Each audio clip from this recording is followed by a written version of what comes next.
Yeah, running right to the living room. Right to the drive. All right, is everybody ready to begin?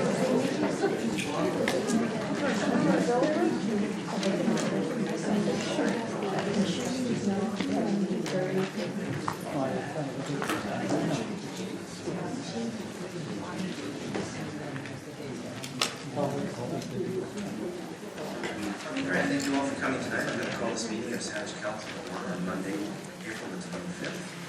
We're starting a bit late because we were in an in-camera meeting earlier, and thank you for your patience. So we're going to have a council meeting tonight followed by the open forum which we do at the end of the month so that we know committee as a whole. We're going to start by adopting the minutes and we'll produce some bylaws for final reading. And then we're going to move on to public input on items D and E on the agenda. Item D is bylaw for three readings, our council procedures bylaw, which we brought forth last April, and we brought back with some amendments that are necessary based on the experience we've had in this chamber. Items E are resolutions for adoption and number of tenders, 2016 Sonoma sanitary sewer, CIPP lining, supply hot and cold mix asphalt, and East Planet asphalt for the works. Another tender for the construction of concrete curb and gutter, another cold asphalt milling. Followed by that, protection of personal information implementing a more comprehensive privacy management program. That's a report from our CNA. The draft terms of reference for renewing the EPA. By two renewal requests from the EPA, one for 4011 Rainbow at 4007, and another one for 4351 Gordon Road. And then following that, we have a late item on the agenda, which is a correction to procedural process, which our clerk will introduce when we get to that item. So for any of those items, I want to call for public input on those, and if you can come up to the microphone, your name and your address, and leave your comments for 5 minutes, it would be most appreciated. So with that, we're going to get on with the meeting, and we'll start with the adoption of the minutes. Madam Clerk, would you please? Thank you, Mr. Mayor. This first items for adoption is the Council and Committee of the Whole meetings of April 18th, the Special Committee of the Whole and Special Council of April 19th. Those were the financial plan. Move adoption of the minutes. Moved and seconded, thank you. Any changes to those minutes? See none, I'll call the question for adoption. All in favor? Opposed? None opposed? That motion carries unanimously. Thank you. Let's move on to item B, bylaws for final reading. Madam Clerk? This item is for final reading. It's 4655 Cordova Bay Road for sewer service area inclusion. This is final reading of sanitary sewer bylaw amendment number 9371 to extend the sanitary sewer service area for 4655 Cordova Bay Road. Someone like to second that, please? Moved and seconded by Councilors Bryce and Councilor Sanders. I'll call the question on final reading. All in favor? Opposed? None are opposed. That motion carries unanimously. Thank you. All right, let's move on to the public input period. And on those items I mentioned earlier, I'd like to invite you up to the microphone one at a time to speak. Are there any members of the public who wish to speak? Please come forward.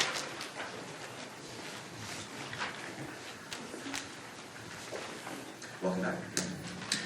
Good evening, Mayor Council. My name is John Schmuck. I live at 1180 Rock Street. And I want to say again, I do like your new setup. We can look at all you guys. This is a nice setup. It's much more comfortable to be able to talk to you like this way. So thank you for making the change. Regarding D1 on council procedure bylaw, there's a recommendation number 5 regarding the open forum.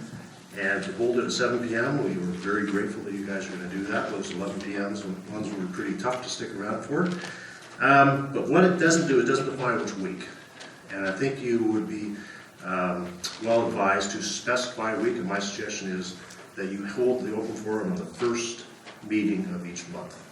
Carve it in stone so everybody knows when to come. Regarding E7, EDPA, I think a lot of us are anxious to see the report from consultant Paul Rollo, so I don't have any further comments on that until we see that report. Thank you very much. Can you just repeat the last item you said, John? The last item was on the roll report. on You referenced the roll Paul Rollo report. I think a lot of us are anxious to see that report. You know, I was at one of the interviews for Quadra Cedar Knoll Community Association, and we had a good session with them. I think we were probably the 3rd, 4th, or 5th one, so you did a lot of interviews, and a lot of us are waiting to see that report and the results thereof. Does that clarify that? I think so. I won't put any words in your mouth. I think that was thank you. Okay, thanks very much. Any members of the public wish to speak, please come forward.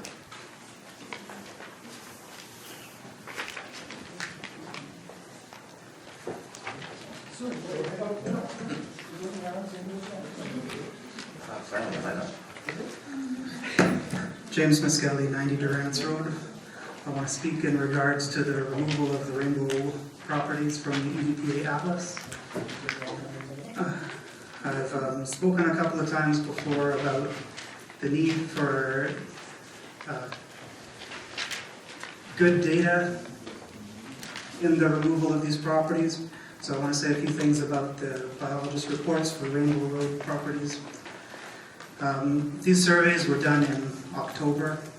Most native plants that are characteristic of our local meadows are not detectable in October. They tried to cover this by saying that photos of the site in April were reviewed. And so here's a photo of a different site in April. This site has been mowed for 20 years. When it's not mowed, it looks like this. And if I go in April, the April photo was taken just a few days ago. Everything that's on the right-hand side of the screen, I can still find in that lawn. But it's not visible in October, and it's not visible in the photo.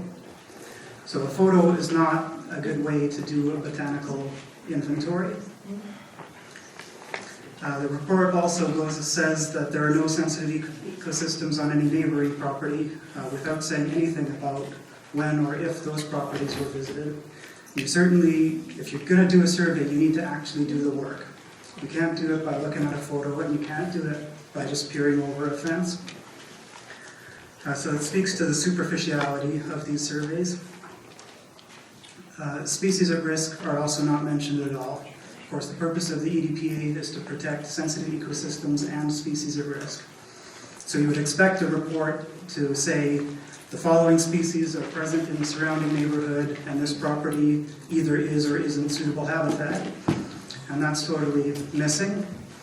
And so here's an example of an endangered species, foothill sedge. The blue star is rainbow properties. The yellow circles are all known occurrences of foothill sedge.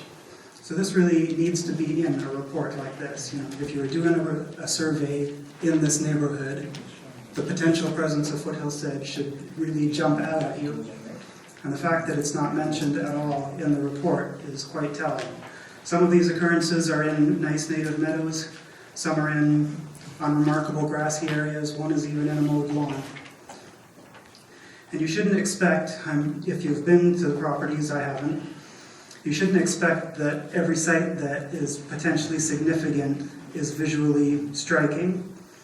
Most of our rare species are not visually striking at all. So here's a photo of foothill sedge growing in an area that's been mowed. There's almost no grass in that picture. Everything that looks like grass is foothill sedge. So it's a very unremarkable plant, but it is an endangered species protected under the Species at Risk Act. And so the recognition and detection of things like this requires a very high degree of familiarity with the ecosystem and with the species. And whether that degree of familiarity was really certainly not displayed in the report, and I question whether it's present in this particular case. I want to call your attention to the biologist's own words. This is an email to me from November. The part that I've highlighted there says, an email from Ted to me says, much of my work has been done in the interior. You are knowledgeable about the rare species, which I have only a general knowledge of. In my opinion, general knowledge of the rare species is not appropriate for a survey like this. In my opinion, due diligence hasn't really been done here. You have half a report. You have a report on sensitive ecosystems that doesn't say a word about species at risk, which is the other half of the EDPA. And I really hope that whatever you do tonight, that you will, in the future, require really solid information to make these decisions. In my opinion, I can't read these reports and have confidence in the conclusions. The part that's there is full of red flags, and half of it is missing. Thanks. Thank you.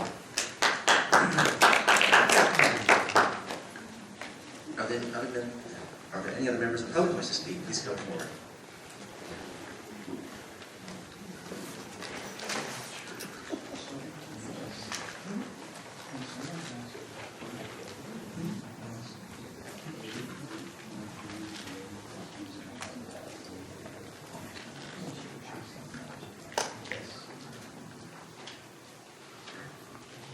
Good evening, Mayor and Council.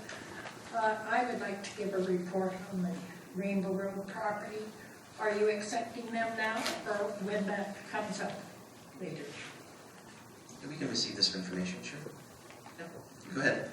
Okay. My name is Teresa Bijold. I live at 4007 Rainbow Road. My husband and I purchased this property in 1951. In 1953, we applied for a building permit to build our home, which I have lived in ever since. In staff's report to council for my application tonight, staff relies on an opinion of a biologist, James Viscali, that there may be native plants suppressed in my soil. Mr. Viscali has never been on my property. The staff report states there is insufficient data provided on the subject properties to know if there are any dormant or inconspicuous Gary Oak meadow features. Clearly, staff didn't listen to my story on September 28th last year, so I believe it is worth repeating.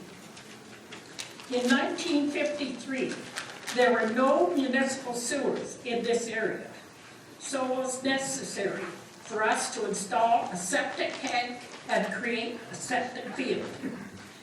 In order for us to do this, we hired an excavator to move several large rocks.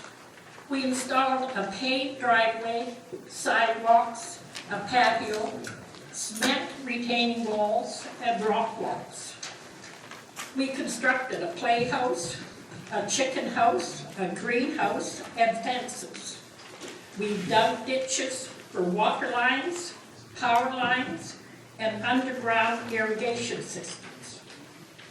When the municipality installed the sewer lines to serve the residents of Rainbow Road, we dug another ditch. We planted trees, shrubs, lawns, and gardens.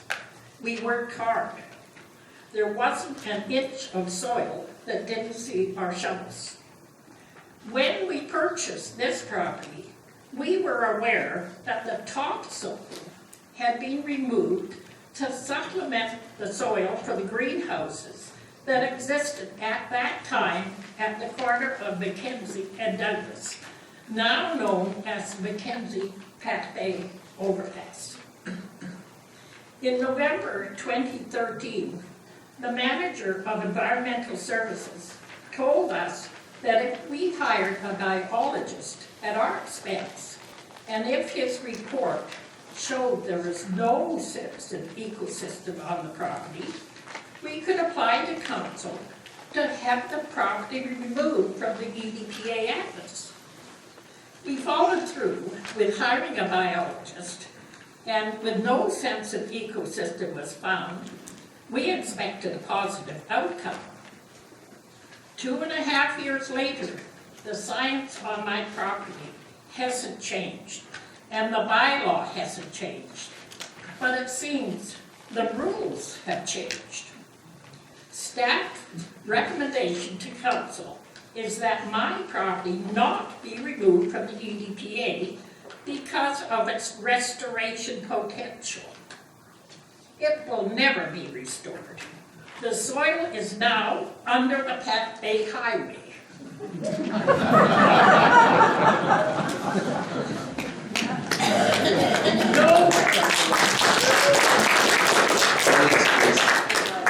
Nowhere in the existing bylaw does it state that restoration and protection of degraded ecosystems is an objective of the bylaw, or that I am to restore my property. I ask again that my property be removed from the EDPA in accordance with the existing bylaw. Thank you very much. Thank you.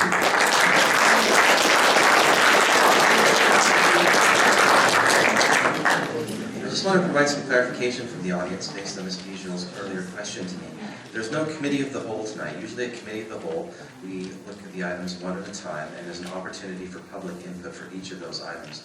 Tonight's just a regular council meeting, so we're going to be hearing all the public input at the front at this time for all of these items. So if you have something to say on any of these items, your opportunity to come and have your say is right now.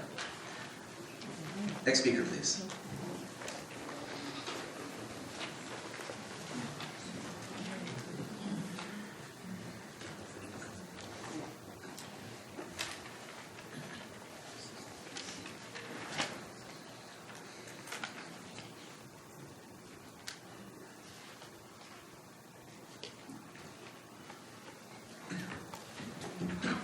Good evening, Mr. Mayor and members of council. My name is Charmaine Phillips.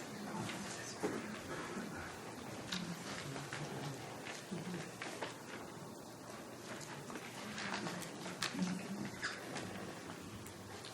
we restart the timer for Ms. Phillips, please? Thank you.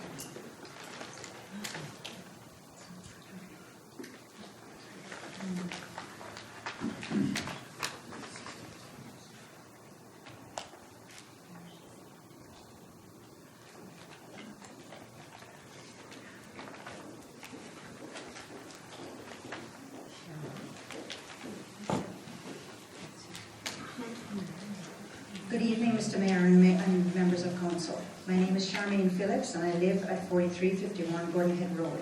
Thank you all for the opportunity to present our case. I'm going to need to go over a little bit. This has been a 4-year odyssey and I think my presentation is about 9 minutes long. I hope that's okay. We have Actually, already... that's going to be a challenge for council. I'm going to look for council for guidance on this. Would council like to pass a motion to override the procedures bylaw for this item or not?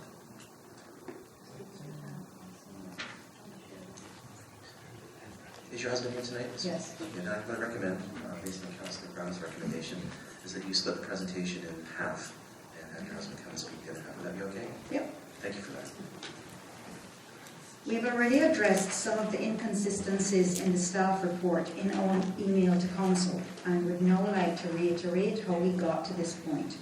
I have 6 points directly relating to the biology report that led to the lockdown of our property. Number 1, we did not even know we needed a biologist. We were given the name of a biologist, Matt Fairbarns, by the manager of Environmental Services, who told us we would have to get an assessment and inventory of our property before we could apply for a variance. We were not given a list of biologists from which to choose. He was the only name we were provided, and we had no clue that his report would lead to a covenant. See the slide for the covenant. A covenant which we were never told was temporary, as the staff report says. And in fact, page 6, item 3.2 of the covenant says, this agreement shall be perpetual. Number 2, Matt Fairbarns, as it turned out, is not a registered professional biologist, meaning the manager of Environmental Services has the power to vet and approve his report prior to accepting it. Number 3, Matt Fairbarns did not follow provincial standards, nor did the Saanich staff guidelines, and included restoration potential in degraded areas, all of which are not contained in the bylaw approved by council. And he admitted all of this in emails to council dated February 19th and 22nd, 2016. Both emails are included in the staff report. Number 4, the Matt Fairbarns report, though erroneous, was accepted by the manager of Environmental Services and was in fact the basis for increasing the EDPA and for placing the restrictive covenant, which we were told we had to register before we were allowed to apply for a building permit. Saanich then denied us connection to the municipal sewer system, and we had to work with VHA to find a solution to place an on-site septic system within the EDPA. Staff once again told us Matt Fairbarns was to be used and to approve the design, even though he's not an engineer, hydrologist, or a registered professional biologist. Staff admits in their report that the septic field was placed in the highest degraded areas that staff did not even want in the covenant, So why was this used as an excuse to place a covenant on our property? Number 5, it was both the Coastal Bluff EDPA and the covenant to protect the EDPA that BC Assessment agreed had dropped the value of our property from just under $2 million to $1 million, a stunning $1 million loss. Number 6, 2 days after the valuation of our property was reported in the media nationwide, the same biologist who the manager of environmental services told us to use and who was not a registered professional, nor did he follow the provincial guidelines or Saanach's own EDPA guidelines, and every word of which was approved by staff, he emailed us, as you can see, and offered to buy our property for $900,000. And even conditioned the offer as long as the house was sound.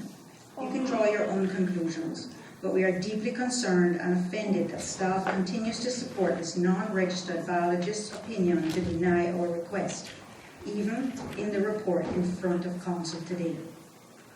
We have since received 2 reports from 2 registered professional biologists and a professional agrologist. The first report was from Mr. Ted Lee, RP Bio. His assessment of the property was that there was no sensitive ecosystem remaining. The second report, which is also in your possession, was from Jonathan Sector, RP Bio, in collaboration with Mr. Bill Hubbard, PAG, retired, both highly respected in their fields of study. Both agree and concur with Ted Lee's findings that there is no sensitive ecosystem remaining on our property and that the EDPA and the covenant should be removed. Section 14 of the bylaw clearly states that with a registered professional biologist report, the ESA can be refined if there is even an ESA remaining on the property. And I'll hand it over to my husband as the red light is on. Thank you.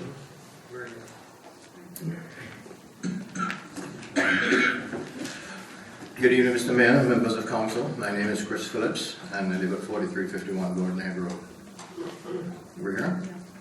Please have a look at the screen now. The first slide shows the shape of our property relative to EDPA mapping affects buildable area and how compromised 4351 Gordon Head Road compared to our 3 neighbors.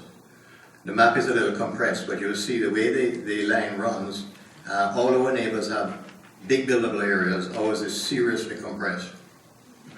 The second slide shows the buildable area, as we were told by staff, after 3 trips to Saanich prior to purchasing. You have that one? That was the buildable area we were told we had. The next slide shows the buildable area after environmental services informed us we couldn't site the house anywhere following the existing footprint. As you can tell, it's just a sliver, hardly big enough to build a section of Donald Trump's wall. And the next slide shows a remnant buildable area in red after the Matt Fairbairn's report was accepted and the covenant showed in green placed on our property. We think the process we've been put through and the acceptance of an erroneous report, now proven by 2 highly regarded professional registered biologists, has led to unreasonable hardship, which has cost us over $75,000 in fees due to the EDPA and a $1 million loss in property value. We came to Canada thinking it was one of the safest countries on earth to invest our life savings, only to be put in a position that we cannot even borrow against the property and places our old age at risk, all because our only crime was to invest in Saanich. Staff seems to be slowly trying to morph the wording of the bylaw so that the wording now fits the 25-year-old maps, instead of following the guidelines of the bylaw and ground truthing and correcting the maps to match actual site conditions. Council, however, should only consider the language of the bylaw that was approved in March 2012. The staff report states that the coastal bluff represents 0.3% of the SEI, and considering there are over 2,000 waterfront properties, removing ours due to extreme hardship represents a loss of 0.0001% of that total, an almost mathematical obscurity, not death by 1,000 cuts as has been referenced. Removing our property from the Coastal Bluff EDPA may be an insignificant amount to Saanich, but it is life-changing for us. This is about fairness and fair bonds. property rights, and proper science. And we request that Council approves the removal of the Coastal Bluff EDPA from our property as supported by 2 professional registered biologists' reports. And once that is done, discharge the covenant. Thank you. Thank you.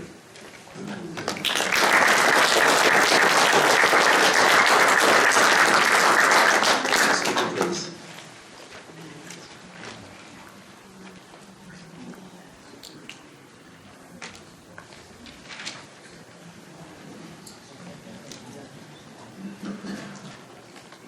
No person.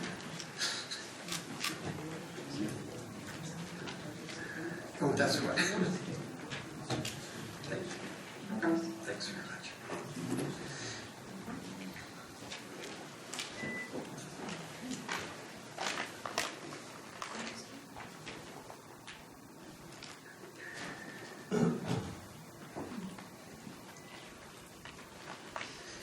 My name is Ted Lee. I live at 1513 Cedar Glen Road. I'm representing the landowner as a biological consultant. I've done a field verification assessment on the Coastal Bluff sensitive ecosystem. Most of you know my background as a registered professional biologist with over 40 years of experience, extensive mapping of sensitive ecosystems, and lots of work with karaoke ecosystems. The conclusion, in my professional opinion, is there is no Coastal Bluff sensitive ecosystem ESA on this property. This conclusion is based on following the federal provincial inventory standards for sensitive ecosystem inventory and the District of Saanich guidance document, which is provided to staff by biologists to assess properties. You already seen what it looks like. So I'm only dealing with the Coastal Bluff ESA, not with the marine backshore. This is what the property looks like. It is heavily dominated by invasive species, in this case, mostly invasive grass species. From the SCI Standards Manual, primary objectives of the SCI project was to systematically identify, classify, and map terrestrial ecosystems which remain relatively unmodified.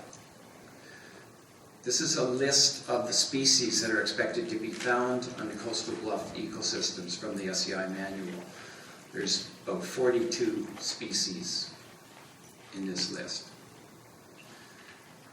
This is a description of Coastal Bluff that's in District of Saanich, both in the guidance document and on the website. This is what an actual Coastal Bluff sensitive ecosystem looks like, with lots of native species, lots of native cover on the property. This one actually has a rare species too. And similar site in Uplands Park with rock outcrops as well as deeper soil areas.